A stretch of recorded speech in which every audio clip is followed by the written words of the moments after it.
불타오르는 사랑으로 열심을 내라. 레너드 레이븐힐. 주의 전을 사모하는 열심이 나를 삼키리라. 에녹은 보라, 주님은 수천의 거룩한 자와 함께 임하셨나니 라고 예언했습니다.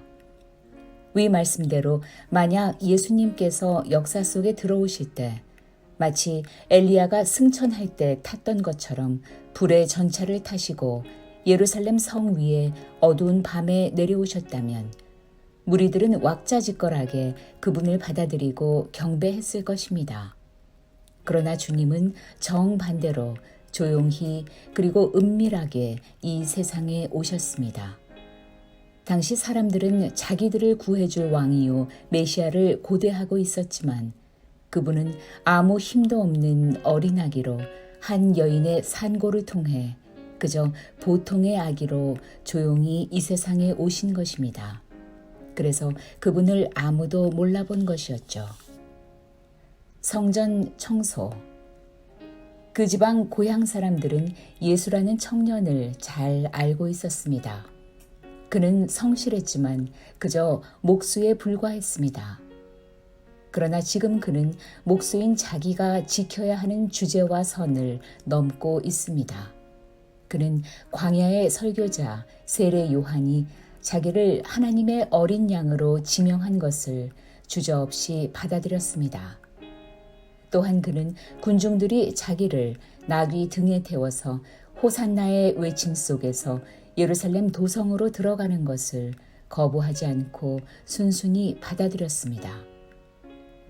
더 나아가 이제 그는 환전상들과 가축 매매꾼들을 성전에서 쫓아내시어 그 도시를 온통 자극하고 뒤흔들었습니다. 그러나 이 성전 청결은 하루아침에 욱하는 심정에서 된 일이 결코 아닙니다. 그분은 거의 30년 동안 사람들이 그 성전을 더럽히는 것을 지켜보셨습니다. 그분은 그들의 불경과 탐욕에 그동안 계속 분노해 오셨습니다. 그분은 그들이 동물의 배설물로 성전 마당을 도배하고 소변 악취로 그 신성한 장소를 오염시켰다는 것을 역겨워 하셨습니다. 사복음서에는 모두 예수님의 채찍질, 성전 청결을 기록하고 있습니다. 그렇지만 누가복음에는 더 소중한 기록을 남기고 있습니다. 예수님이 휘핑, 즉 채찍질을 하시러 예루살렘 성에 들어가시기 전에 올라가시는 길에서 그 성을 보시면서 위핑, 다시 말해 우셨다는 것입니다.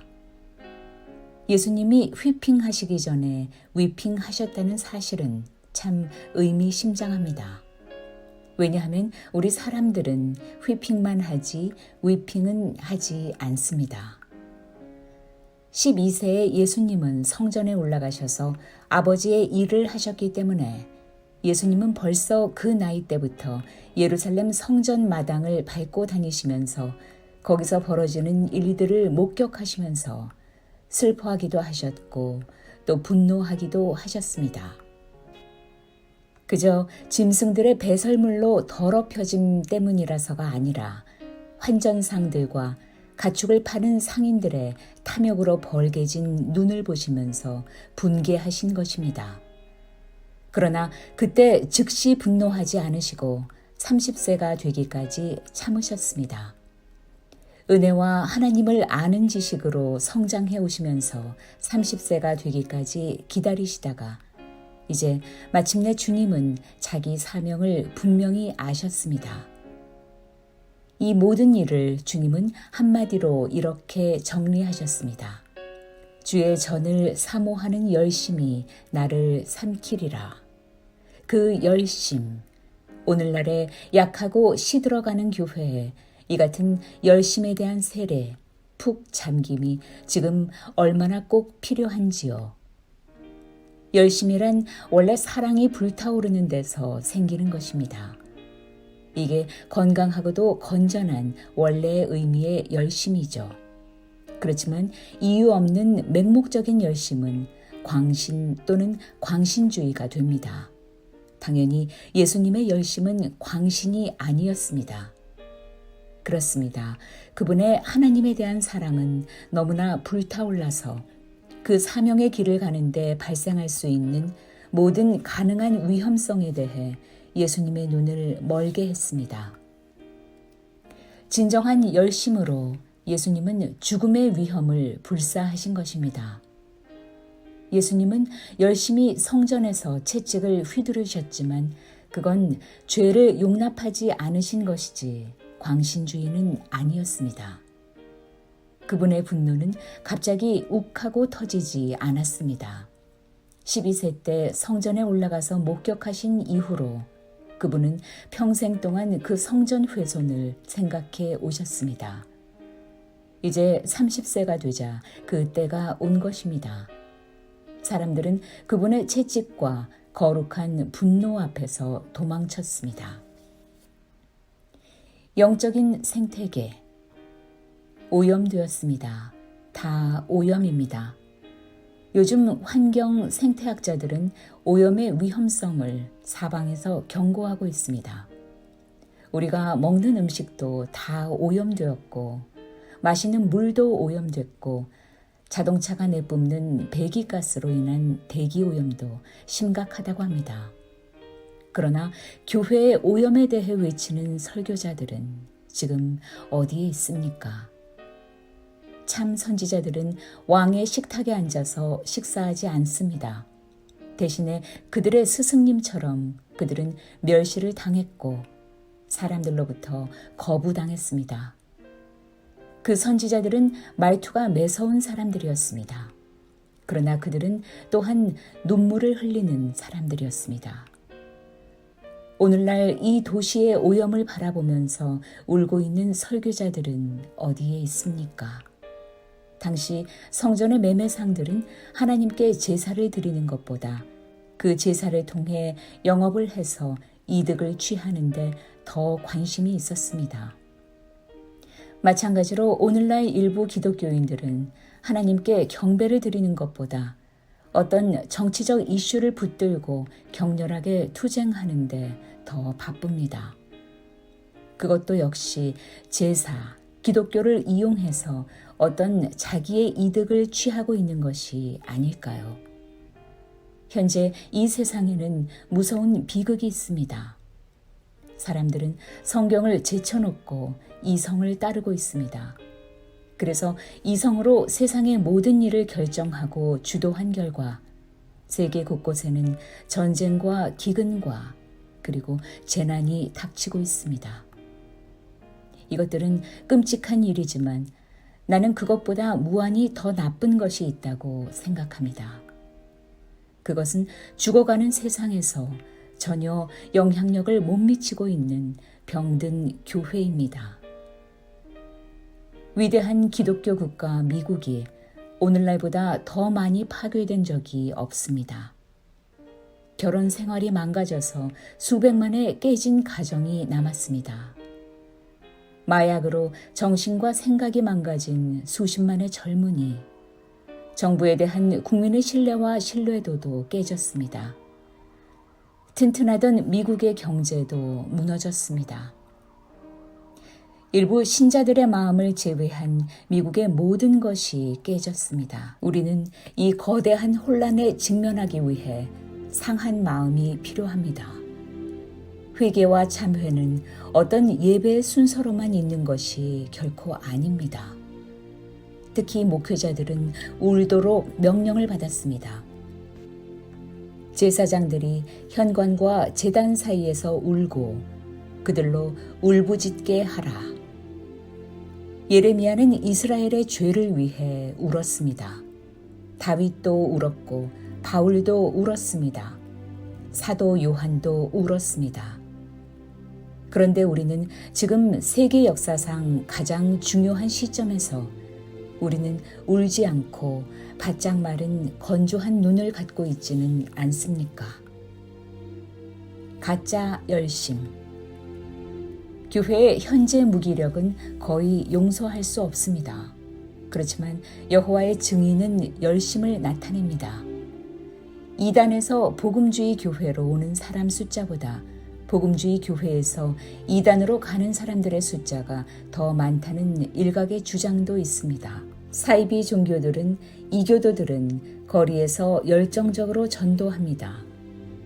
그렇지만 그것들은 다 가짜 열심들입니다.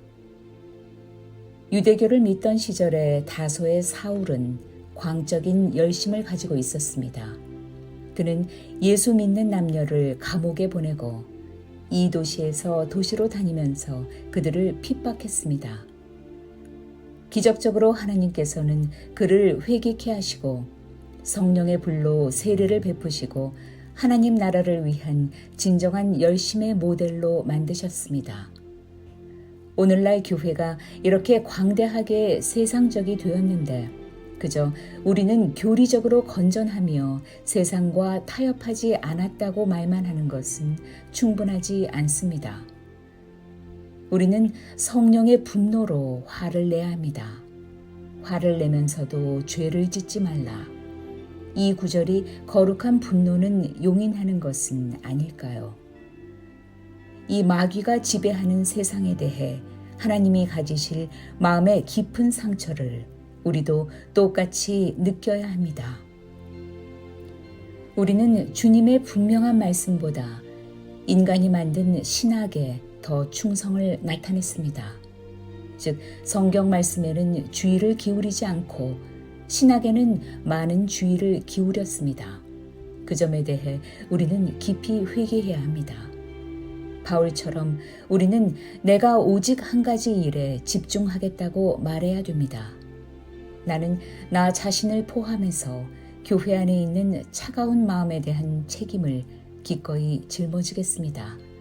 그 한 가지 일에 헌신하겠습니다. 참으로 하나님께 열심히 있는 사람은 오직 한 가지를 위해 삽니다. 그것은 하나님을 기쁘시게 하는 일입니다. 그는 열심에 대해서 다른 사람의 의견을 따르지 않습니다. 어떤 대가를 치르더라도 그는 하나님을 위해 열심을 냅니다. 건강할 때나 병들 때나 부유할 때나 가난할 때나 사랑받을 때나 멸시받을 때나 칭찬받을 때나 그렇지 못할 때나 그는 하나님의 뜻을 행합니다. 이런 하나님의 사람들은 오늘날 교회가 쇼맨십과 오락과 바자회, 사교춤 등으로 성경의 규정에서 떠나 위반하고 있는 것을 봅니다. 즉 경건의 모양은 있으나 경건의 능력은 부인하고 있음을 안타깝게 여깁니다. 오늘날 이혼이 아무렇지도 않는 일인 것처럼 허용하는 목회자들이 있는데 그건 아마 하나님이 그런 목회자와 이혼하시고 그를 버렸을 수도 있습니다. 예수께서는 오늘 자신의 교회가 물을 타 희석시킨 복음으로 불순종으로 부정한 것을 보고 계십니다. 우리는 서로 사랑하라 또는 너희 가운데 가장 큰 자는 섬기는 자이다 등의 말씀에 순종하지 않습니다. 금반지를 낀 사람이 집회에 오면 우리는 그를 존중해 줍니다. 그가 믿음은 없어도 큰 부자이면 그는 교회의 직분을 받으며 환영받습니다. 우리는 젊은 설교자들이 위로부터 능력을 수여받기까지 간절히 기다리고 사모하게 해야 하는데 그저 신학교 졸업장만 받으면 다 되는 것처럼 그들을 사역자로 인정해 줍니다. 바리새인은 성전에 서서 기도할 때 하나님, 나는 다른 사람들처럼 사기꾼도 아니고 정직하지 못하거나 간음하는 사람도 아니며 또 이 토색하는 세리와도 같지 않음을 감사하나이다 라고 기도했는데 오늘날 이런 기도도 당당히 할 수 없는 설교자들이 있습니다.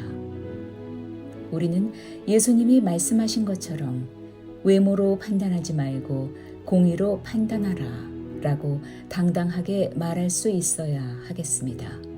즉 비방하는 자들에게 꼬투리 잡힐 것이 없어야 하겠습니다. 오늘날 가난한 과부의 재산을 삼키는 바리새인 같은 설교자는 없습니까? 그들이 받는 판결은 더욱 엄중하다고 하셨습니다. 하나님의 영광을 훔치기. 나는 사람에게서 영광을 취하지 아니하노라. 너희가 서로 영광을 취하고 유일하신 하나님께로부터 오는 영광은 구하지 아니하니 어찌 나를 믿을 수 있느냐. 오늘날의 교회가 성령으로 시작했다가 육체로 마칠 위기에 처해 있습니다. 오늘날의 교회 위에는 불기둥의 인도가 사라졌습니다. 오늘날 지옥을 정확하게 설교하는 사람이 찾아보기 드뭅니다. 로마 도시가 불에 탈 때 당시 네로 황제가 정말 흥에 겨워 악기를 연주했는지는 저는 확실히 알지는 못합니다. 그런데 지금 세상이 온통 죄악으로 불에 타고 있는데 교회는 마치 아무 일도 없다는 듯이 흥겹게 악기를 켜고 있는 것 같습니다. 오늘날 우리 가운데 부흥이 없는 이유 중 하나는 우리가 부흥이 없이도 즐겁게 만족하며 잘 지내고 있는 것입니다. 그래서 우리는 2000년 전에 주님이 성전에서 외치신 말씀을 다시 한번 음미해 봐야 합니다. 성전을 향한 열정이 나를 삼켰도다. 이 말씀은 원래 다윗이 했던 말입니다. 다윗도 예수님도 하나님의 집을 너무나 사모했기에 하나님의 성전이 회파되는 것을 너무도 안타깝게 여기셨습니다. 우리는 이런 일에 진정한 열심을 내는 하나님의 사람들이 되어야 하겠습니다. 회핑, 채찍질도 하지만 먼저 위핑, 눈물의 기도가 있어야 하겠습니다. 그래서 하나님을 기쁘시게 하는 오직 한 가지 일을 하는 우리들이 되기 바랍니다.